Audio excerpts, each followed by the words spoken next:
தஞ்சை பெரிய கோவிலில் உள்ள மகாநந்திக்கு நடந்த சந்தன காப்பு அலங்கார வைபவத்தில் பக்தர்கள் திரளாக கலந்து கொண்டு தரிசனம் செய்தனர்.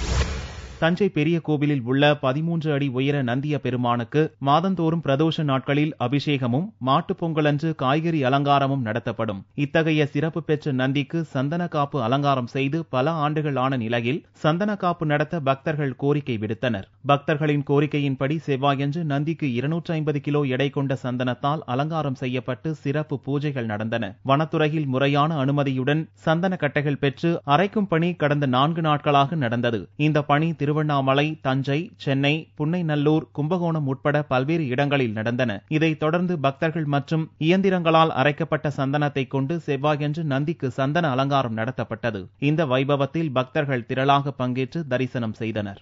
இந்த சந்தனக்காப்பு அலங்காரத்தை மிக சிரத்தையோடு எடுத்துக்கொண்டு எல்லாம் ஒரு ஒழுக்க நெறியில தூய்மையா இந்த சந்தனக்காப்பு அலங்காரத்தை பண்ணியிருக்காங்க.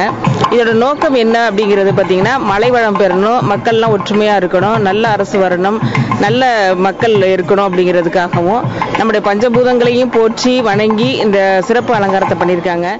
கடந்த 100 ஆண்டுகளுக்கு பின்னர் தஞ்சை பெரிய கோவிலில் தேரோட்டமும் பல ஆண்டுகளுக்கு பின்னர் நந்தி பெருமானுக்கு சந்தன காப்பு வைபவமும் நடந்ததால் தஞ்சை மாவட்ட மக்கள் மகிழ்ச்சி அடைந்தனர்.